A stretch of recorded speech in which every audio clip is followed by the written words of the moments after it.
નમસ્કાર, mid day ન્યૂઝમાં આપનું સ્વાગત છે। શરૂઆત કરીએ મુખ્ય સમાચારથી। 5 દિવસની અમેરિકા યાત્રાએ ન્યૂયોર્ક પહોંચેલા પ્રધાનમંત્રીનું અમેરિકી વહીવટીતંત્ર દ્વારા કરાયું શાનદાર સ્વાગત। સંયુક્ત રાષ્ટ્ર સંઘની મહાસભામાં ભાગ લેવા ઉપરાંત કોર્પોરેટ જગતની વૈશ્વિક હસ્તીઓ સાથે બેઠક કરી ભારતમાં મૂડીરોકાણ માટે કરશે ચર્ચા। પ્રધાનમંત્રી મોદી અને આયરિશ પ્રધાનમંત્રી એન્ડી કેની વચ્ચે મંત્રણાની ફળશ્રુતિ તરીકે વેપાર, વિજ્ઞાન, ટેકનોલોજી, ખેતીવાડી અને શિક્ષણ ક્ષેત્રમાં બંને દેશ સહકાર આપવા થયા સંમત। ડબલિનમાં સ્થાયી થયેલા ભારતીયોને મળ્યો મોદીના પ્રવચનનો લાભ। રાષ્ટ્રીય સેવા યોજના સાથે સંકળાયેલા તેજસ્વી વિદ્યાર્થીને મળ્યા મુખ્યમંત્રી આનંદીબેન પટેલ। સમાજની ભલાઈમાં શિક્ષણનો સદુપયોગ કરવા મુખ્યમંત્રી આપી શીખ।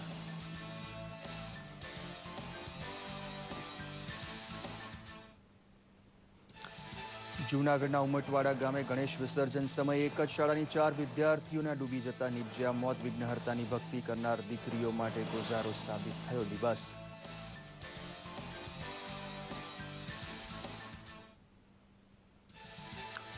માનસિક દુર્બળતા ભોગવતા ઓટિઝમના બાળ દર્દીઓ માટે શાળા ખોલવાનો વરદાનરૂપ પ્રયોગ કરવાની હિંમત કરતું અમદાવાદ।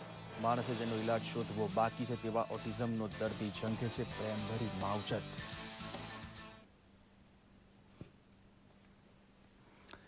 જોઈએ સમાચાર વિગતવાર। આયર્લેન્ડનો એક દિવસનો પ્રવાસ પૂરો કરી ડબલિનથી ન્યૂયોર્કના હવાઈ મથકે પહોંચેલા પ્રધાનમંત્રી શ્રી નરેન્દ્ર મોદીના કાફલાનું અમેરિકી વહીવટીતંત્ર દ્વારા શાનદાર સ્વાગત કરવામાં આવ્યું હતું। તો ત્યાં વસવાટ કરતા ભારતીયો દ્વારા ઢોલ નગારા સાથે પ્રધાનમંત્રીના આગમન પ્રત્યે ખુશી વ્યક્ત કરવામાં આવી હતી। અમેરિકામાં 5 દિવસના રોકાણ દરમિયાન રાષ્ટ્રપતિ બરાક ઓબામા સાથે મુલાકાત સહિત પ્રધાનમંત્રી મોદીના ભરચક કાર્યક્રમ યોજાયા છે। સંયુક્ત રાષ્ટ્રસંઘના મહાધિવેશનમાં હાજરી આપવા ઉપરાંત પ્રધાનમંત્રી મોદી ટોચની અમેરિકન કંપનીઓના વડા સાથે બેઠક કરી ભારતમાં મૂડીરોકાણના આકર્ષક અવસર વિશે તેમને માહિતગાર કરશે। ગૂગલ અને ફેસબુક જેવી કંપનીઓના વડા મથકની મુલાકાત લેવા ઉપરાંત પ્રધાનમંત્રી શ્રી મોદી કેલિફોર્નિયા પણ જવાના છે, જ્યાં સિલિકોન વેલીમાં આઈટી કંપનીઓના દિગ્ગજો સાથે મંત્રણા કરી ભારતમાં સ્ટાર્ટઅપ ઝુંબેશને વેગ આપવા સહકાર માગશે। 60 વર્ષ બાદ આયર્લેન્ડ પહોંચનારા પહેલા પ્રધાનમંત્રી તરીકે નરેન્દ્ર મોદીનો ઉષ્માભર્યો આતિથ્ય સત્કાર કરવામાં કોઈ કસર છોડાઈ નહોતી। ડબલિનમાં પ્રધાનમંત્રીના ટૂંકા રોકાણ વિશે પ્રસ્તુત છે એક રિપોર્ટ। ડબલિનમાં આયર્લેન્ડ સાથે સત્તાવાર મંત્રણા બાદ પ્રધાનમંત્રી શ્રી મોદી તેમને સાંભળવા માટે આતુર બનેલા ભારતીય લોકો વચ્ચે પહોંચ્યા હતા।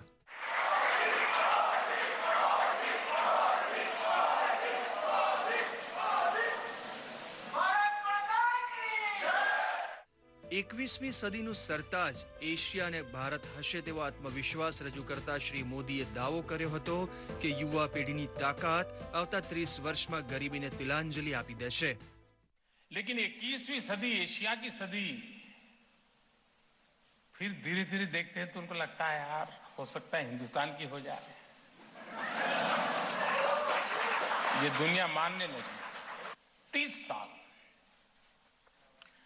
साल अगर हम इस ऊंचाई पर चलते रहे तो हिंदुस्तान में गरीबी का नामो निशान नहीं रहेगा। ભારત અને આયર્લેન્ડના સ્વાતંત્ર્ય સંગ્રામ વચ્ચે સમાનતા આંકતા પ્રધાનમંત્રીએ આયર્લેન્ડની આઝાદીની શતાબ્દી ઉજવવામાં ભારતના સામેલ થવાની જાહેરાત કરી હતી। तो हम सोच रहे हैं कि ये 2016 का आयरलैंड का आजादी का जो संग्राम है उसकी शताब्दी में भारत भी भागीदार बने, भारत भी आयरलैंड की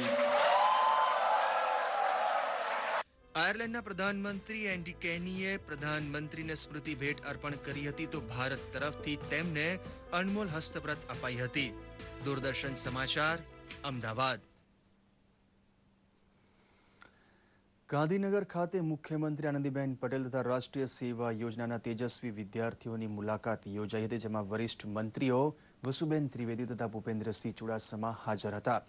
સમાજ સેવાનો ગુણ યુવા પેઢીમાં કેળવવા માટે રાષ્ટ્રીય સેવા યોજના દ્વારા ચાલતી પ્રવૃત્તિને બિરદાવવા સાથે મુખ્યમંત્રીએ આગ્રહ કર્યો હતો કે યુવાનોએ શિક્ષણનો ઉપયોગ પોતાની કે પરિવારની ભલાઈમાં કરવાનો સ્વાર્થ થોડો મર્યાદિત રાખી સમાજને ઉપયોગી થવાનું ધ્યાન રાખવું જોઈએ।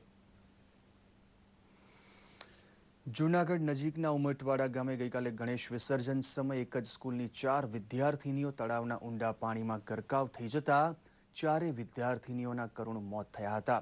ઉમટવાડા ગામે આવેલા સિગ્મા રોયલ સ્કૂલમાં 7 દિવસના ગણેશ મહોત્સવનું આયોજન કરવામાં આવ્યું હતું અને ગઈકાલે બપોરે શાળા ખાતેથી વાજતે ગાજતે યાત્રા કાઢવામાં આવી હતી. શાળાની નજીક આવેલા તળાવમાં વિસર્જન ક્રિયા થઈ હતી ત્યારે પાયલ હીરાભાઈ, નિકિતા નાથાભાઈ, રીતુ ભીખાભાઈ, નૈના બાવનજીભાઈ નામની તરુણીઓ ઊંડા પાણીમાં ગરકાવ થઈ જતા તેમના મોત નીપજ્યા હતા. 4 પૈકી 2 તરુણીઓ વેરાવળના ચીખલી ગામની અને 1 જૂનાગઢના પલાસવા ગામની વતની હતી. મોડી રાત્રે મૃતકોના સ્વજન હોસ્પિટલે આવી પહોંચતા હૃદયદ્રાવક દ્રશ્યો સર્જાયા હતા. કેન્દ્ર શાસિત પ્રદેશ દીવની જિલ્લા પંચાયત સાથોસાથ વણાકબારા ગ્રામ પંચાયતની ચૂંટણી માટે ગઈકાલે મતદાન યોજાયું હતું. 25 કિલોમીટરની ત્રિજ્યામાં ફેલાયેલા ટાપુ ઉપર વસેલા દીવમાં મુખ્ય શહેર ઉપરાંત 4 નાના ગામડા વસેલા છે, જ્યાં તમામ મતદાન મથક ઉપર શાંતિપૂર્વક મતદાન સંપન્ન થયું હતું. માછીમારી તથા પર્યટન ઉદ્યોગ ઉપર નપતા દીવમાં મોટાભાગની વસ્તી સાગર ખેડુ છે અને લગભગ દરેક પરિવારમાંથી કોઈને કોઈ પોર્ટુગલના લિસ્બનમાં સ્થાયી થયેલું છે. છતાં અહીં લોકશાહીના પરમ પર્વ સમાન ચૂંટણીને તમામ મતદારોએ વધાવી લીધી હતી. ભાજપ અને કોંગ્રેસ જેવા રાષ્ટ્રીય પક્ષ ઉપરાંત કેટલીક બેઠકો ઉપર અપક્ષ ઉમેદવારોએ પણ ઝુકાવ્યું છે.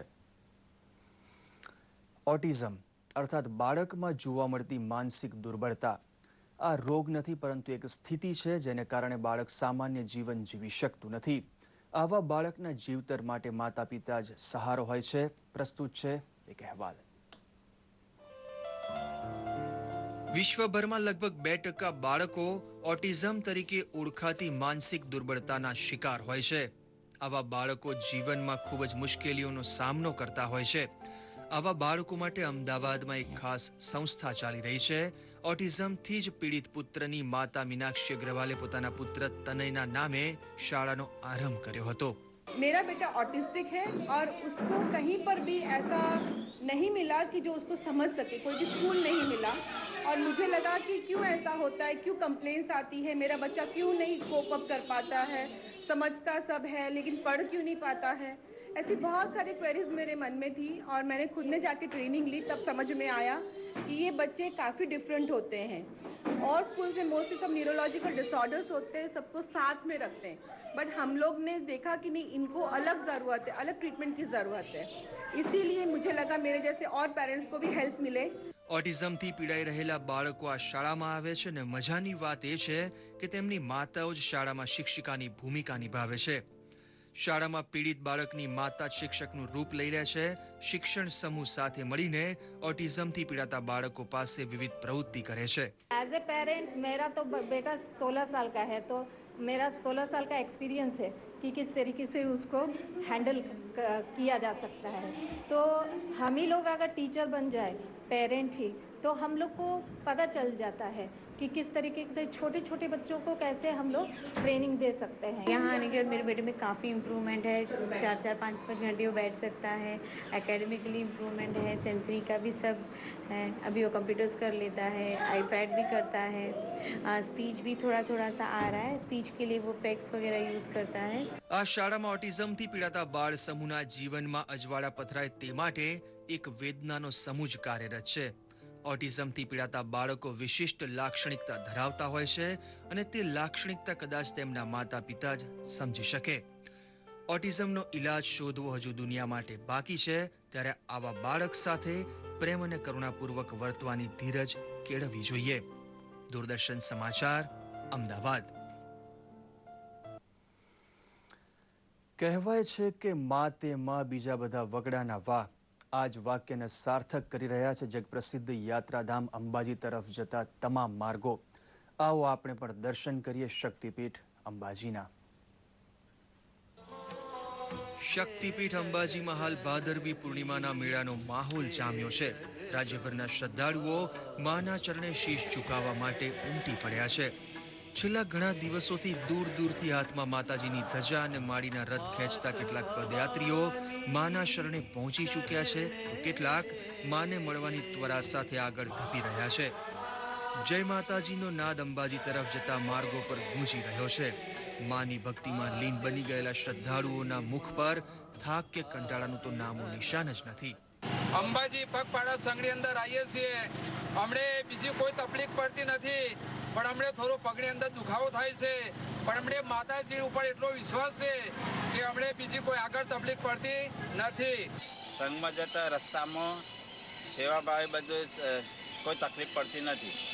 પાણીની બીજી તે બધી વ્યવસ્થા થાય છે. માતાજી પર પૂરી શ્રદ્ધા છે અને માતાજી અમે 16 વર્ષથી જઈએ છીએ ચાલતા સંઘ લઈને. ક્યાંક માતાજીને દંડવત પ્રણામ કરતા ભક્તો તો ક્યાંક પગપાળા અને ક્યાંક પોતાના વાહનોમાં જતા અબાલ વૃદ્ધ સૌ ભક્તજનોનો પ્રવાહ અવિરત માના મંદિર તરફ આગળ ધપી રહ્યો છે. તો ભક્તોની સેવામાં અનેક સેવા કેમ્પો પણ ધમધમી રહ્યા છે. સાથે જ ક્યાંક સરકારની યોજનાઓ તો ક્યાંક મતાધિકારનું મહત્વ સમજાવતા પોસ્ટરો પણ લગાવાયા છે. અંબાજી ધામ ટ્રસ્ટે પણ યાત્રાળુઓની સુવિધા માટે ખાસ વ્યવસ્થા કરી છે. અંબાજીનો મેળો ખુલ્લો મુકાયો છે. સાથોસાથ યાત્રિકોની સુવિધા માટે બધી જ પ્રકારની વ્યવસ્થા કરાઈ છે. નિઃશુલ્ક ભોજન 3 જગ્યા એટલે ગબ્બર તલેટીમાં, અંબિકા ભોજનાલય અને દિવાળી બાદ ધર્મશાળામાં એનું આયોજન કરેલું છે. યાત્રિકોને અનુરોધ આ જે પણ વ્યવસ્થા ઊભી કરી છે એનો લાભ લે અને દર્શનનો લાભ લે. ચાલતા પગપાળા અંબાજી વાળા માટે રિક્ષાઓ ખોલે છે અને 3 દિવસથી ધામધૂમ મહેનત કરીને આજે યુવાનો રાત દિવસ ખડે પગે ઊભા રહે છે. તેથી છેલ્લા 4 દિવસથી તેથી એમની અંબામાં એમને બહુ સાથ સહકાર આપે. બોલો બે દેશ અને દુનિયામાં વસેલા માઈ ભક્તો માની આરતીનો લહાવો લઈ શકે તે માટે કલેક્ટર દ્વારા ગત વર્ષથી ટ્રસ્ટ વેબકાસ્ટિંગની પણ વ્યવસ્થા કરાઈ છે. સંખ્યાબંધ સ્થળોએ સીસીટીવી સહિતની સુરક્ષા વ્યવસ્થા પણ કરવામાં આવી છે. આ વર્ષે 25 લાખથી વધુ શ્રદ્ધાળુઓ મેળામાં ઉમટે તેવી શક્યતા છે. ત્યારે યાત્રાળુઓની સુવિધા માટે આરતી અને માના દર્શનના સમયમાં પણ વધારો કરાયો છે. દૂરદર્શન સમાચાર, અમદાવાદ. હવે જોઈએ કેટલાક મહત્વના સમાચાર સંક્ષિપ્તમાં.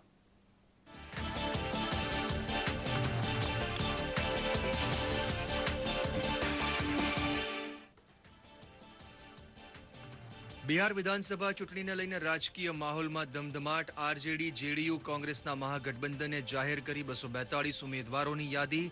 55% બેઠકો પછાત વર્ગના ઉમેદવારોને ફાળે. જમ્મુ કાશ્મીરના કુપવાડા જિલ્લામાંથી ભારતીય સેનાએ ઝડપ્યો લશ્કરે તૈયબાનો આતંકવાદી. 1 રાઇફલ, 1 પિસ્તોલ સહિતનો મુદ્દામાલ કર્યા જપ્ત. આતંકવાદીને આગળની તપાસ માટે સોંપાયો હંદવાડા પોલીસને. જમ્મુ કાશ્મીરમાં ભારે વરસાદને પગલે પૂર અને ભૂસ્ખલનની સ્થિતિ. કુલગામમાં વાદળ ફાટતા 12 લોકો તણાયા. નદીઓનું જળસ્તર વધ્યું. ભારે વરસાદ અને બરફવર્ષાને લઈ લોકોને હાલાકી. પ્રધાનમંત્રી નરેન્દ્ર મોદીના આધ્યાત્મિક ગુરુ સ્વામી દયાનંદ સરસ્વતીનું મહાપ્રયાણ. ગઈકાલે રાત્રે 10:55 પોતાના આશ્રમમાં કર્યો દેહત્યાગ. પ્રધાનમંત્રી મોદીએ ટ્વિટર પર વ્યક્ત કર્યો શોક. સેના પ્રમુખ જનરલ દલબીર સિંહ રશિયાના 4 દિવસીય પ્રવાસે. ભારત અને રશિયા વચ્ચે સૈન્ય સહયોગ વધારવા અંગે થશે ચર્ચા. રશિયાના સૈન્ય બળો અને સંરક્ષણ અધિકારીઓ સાથે વાતચીત ઉપરાંત વિભિન્ન સંરક્ષણ સંસ્થાઓની પણ લેશે મુલાકાત. ઇજિપ્તમાં કેદ અલ જઝીરા ચેનલના 2 પત્રકારો મોહમ્મદ સહમી અને બહેર મોહમ્મદ રાષ્ટ્રપતિએ આપી માફી. ચરમપંથને વેગ આપવાનો બંને પર હતો આરોપ. ફોક્સવેગનના સીઈઓ માર્ટિન વિન્ટરકોર્ને આપ્યું રાજીનામું. વિન્ટરકોર્ન પર પ્રદૂષણ તપાસમાં ભ્રષ્ટાચારનો મુકાયો છે આરોપ. નેપાળમાં નવું બંધારણ લાગુ કરવાના વિરોધમાં સંયુક્ત લોકતાંત્રિક મહેશી મોરચાએ કર્યું આંદોલન તેજ. વધી રહેલા તણાવને પગલે નેપાળના પ્રધાનમંત્રી સુશીલ કોયરાલાએ કર્યો અમેરિકા પ્રવાસ રદ. ભારતના ફાસ્ટ બોલર ઈશાંત શર્મા દિલ્હીની 15 સભ્યોવાળી રણજી ટીમમાંથી બહાર. ડીડીસીએના મુખ્ય પસંદગીકાર વિનય લાંબાના ફોન કોલ્સ તેમજ મેસેજનો પ્રત્યુત્તર નહીં આપતા લેવાયો નિર્ણય. દક્ષિણ આફ્રિકા સામે રમાનારી ટેસ્ટ શ્રેણી પૂર્વે ભારતીય ટીમના ખેલાડીઓ ફિટનેસ ટેસ્ટ આપવા માટે તૈયાર.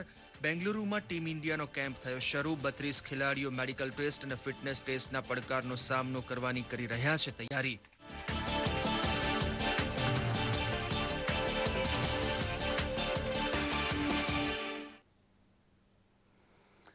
તો આ સાથે જ આ બુલેટિન સમાપ્ત કરીએ છીએ. નમસ્કાર.